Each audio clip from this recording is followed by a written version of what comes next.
Hi friends, நான் உங்க விஜய். அந்த காலத்துல பொள்ளாச்சியில ஒரு பண்ணையாருக்கு ஆண் குழந்தையே இல்லையாமா.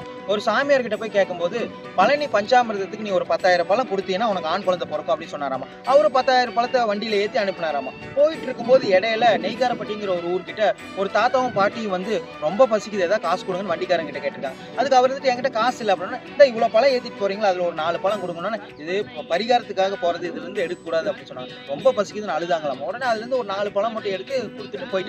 போய் கொடுத்துட்டு வந்து இந்த மாதிரி பண்ணையார்கிட்ட இந்த மாதிரி நான் கொடுத்துட்டேங்க பழம் அப்படின்னு சொன்னா அவரும் சந்தோஷமா பரிகாரம் நிறைவேற்றிட்டு படுத்துட்டு இருக்காராமா.